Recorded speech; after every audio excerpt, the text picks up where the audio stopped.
বেড়ে গেছে দেখে তো মালের দাম বেড়ে গেছে, আমাদের মাছের দাম বেড়ে গেছে, আমরা ব্যবসা করে লাভ করতে পারছি না।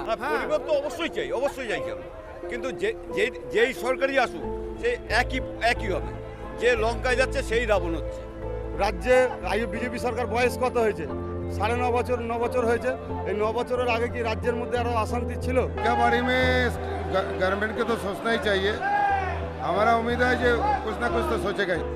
বললাম যে এটা মাছের বাজার, এটা মাছের বাজারটা সম্পূর্ণ আলাদা। এটা কি এখানে কোনো রাজনীতি হয় না। दिल्ली में रहेंगे मोदी, लेकिन बंगाल में रहेंगे दीदी।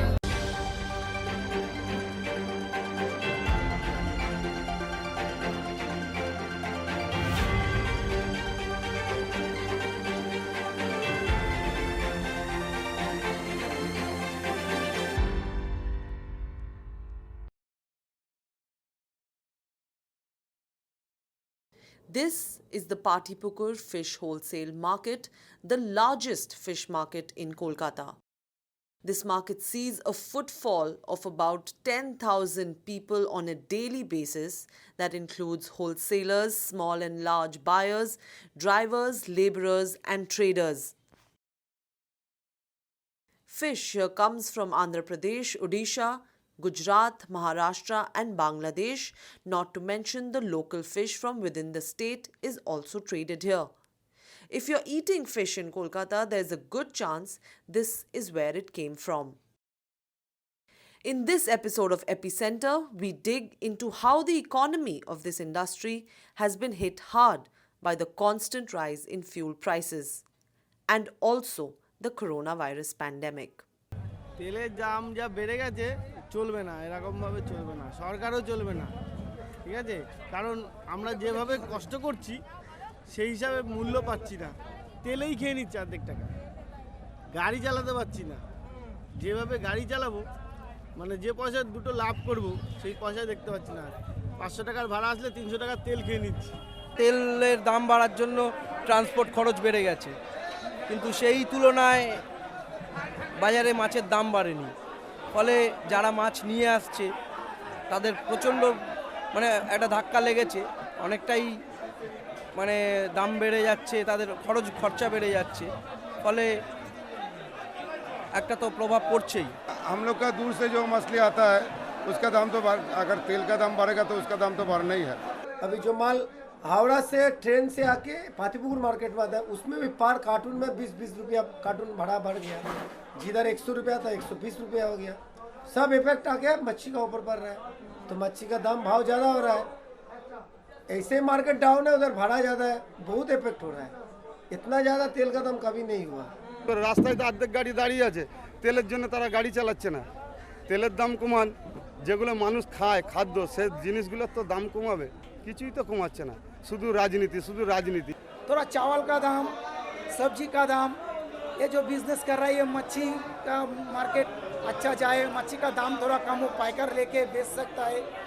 2 रुपया का चीज़ अगर 5 रुपया होगा तो दूसरे आदमी नहीं खरीदेगा। গাড়ি আমাদের ভাড়া দিতে হয় 50 টাকা করে, এবার তার যে কজন আছি সে কজনের পয়সা দিতে হয়, এবার লস হলে ওর হচ্ছে, এর জন্য ও তো গাড়ি বন্ধ করে দিচ্ছে। बंगाल में मछली के अलावा मछली नहीं खाएंगे तो नहीं चलेगा, ठीक है? वही हुआ, जहाँ पहले मछली जो है पूरा परिवार मिलकर के 3 किलो खाते थे, अब 1 किलो खाएंगे, लेकिन जो है मछली खरीदेंगे ही। कोरोना वायरस कोविड का क्या इफेक्ट हुआ है? बहुत सारे इफेक्ट हुआ, बहुत आदमी का काम चला गया। अभी भी हमारे बहुत जान पहचान है जो काम नहीं है, आज करीब 1 साल हो गया काम नहीं है, कैसे चला रहा है वो ऊपर वाला ही जानता है। बाय प्रोफेशन हम टीचर हैं, हम जो कोचिंग पढ़ाते हैं हिंदी, जी, तो हिंदी मीडियम के बच्चे लोग तो पढ़ाते हैं, लेकिन एक्चुअली क्या है, लॉकडाउन में हमारा कोचिंग का बहुत बड़ा इफेक्ट पड़ा है। जहां हमारे 80+ स्टूडेंट थे वहां पर 20 स्टूडेंट रह गए। जी, तो परिवार को जी एक्चुअली जो है परिवार को चलाने के लिए जो है आपको पैरेलली रखना ही पड़ेगा। और कोविड के टाइम में जो है 80 स्टूडेंट को हम ऑनलाइन पढ़ाते थे तो गार्जियन को बोल भी नहीं पा रहे थे कि ये आप फीस भेजिए, ठीक ना, क्योंकि वो प्रोफेशन अलग है, लेकिन अपने परिवार को भी तो चलाना है।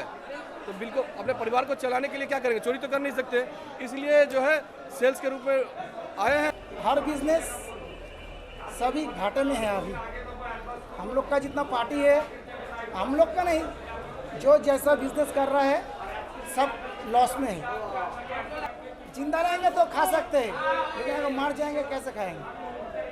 नहीं, कोविड के टाइम में तो हम लोग का बिजनेस जो है बढ़ा था।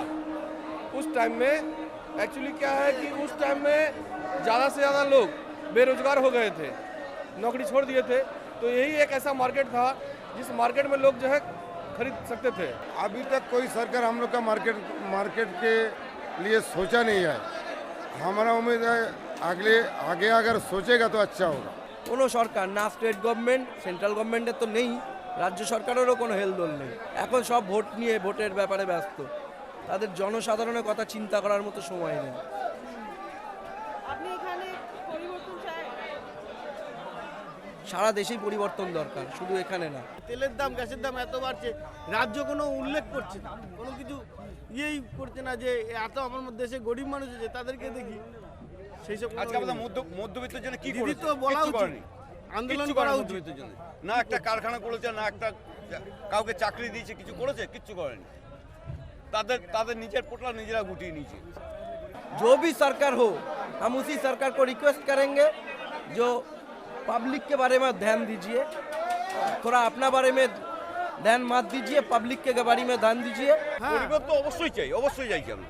কিন্তু যেই সরকারই আসুক সে একই হবে। যে লঙ্কায় যাচ্ছে সেই রাবণ হচ্ছে। এটা মাছের বাজারটা সম্পূর্ণ আলাদা। এটা কি এখানে কোনো রাজনীতি হয় না। মাছের বাজারে বিভিন্ন জায়গার লোক এসে ব্যবসা করছে, ব্যবসা করে যে যার মতো বাড়ি চলে যাচ্ছে। এখানে রাজনীতিটা এখানে হয় না। তৃণমূল সরকার ছাড়া এই রাজ্যে কিছু চলবে না। বিজেপি কেন, বিজেপি কি করে চলবে? বিজেপি তো কারু ঘরে একটা লাইট কেটে গেলে একটা লাইট লাগিয়ে দিয়ে যায় না। हमारा तो यही कहना है, दिल्ली में रहेंगे मोदी, लेकिन बंगाल में रहेंगे दीदी। देखिए, state government versus central government का लड़ाई में बीच में आम आदमी मर रहा है, ये तो सही है। तो 1 रुपया कम करने से अगर चाहे सेंट्रल गवर्नमेंट में भी 1 रुपया, इसमें तो आम आदमी का कोई सल्यूशन नहीं होगा। তো আমরা বিজেপি সরকার চাই না, কিন্তু খেলা হচ্ছে, খেলা হবে, খেলা হবে, খেলা হবে, বলো খেলা হবে। If you are someone whose life does not get adversely affected by the rise in the price of fuel or rise in the price of everyday goods, remember that it is your privilege. There is a huge section of society whose livelihood, whose lives comes to a standstill, comes to a complete halt, even with a 1 rupee increase in the price of that commodity. And that is the story that we brought for you today. Governments must realize that elections come and go, but it is, if you don't serve people like this, you're actually serving no purpose at all. If you like this video, do give it a virtual like as well. Share it with your friends, family, your followers. And do not forget to subscribe to the channel and also hit the bell icon so that you get updated every time we upload a new video. Thank you so much for watching.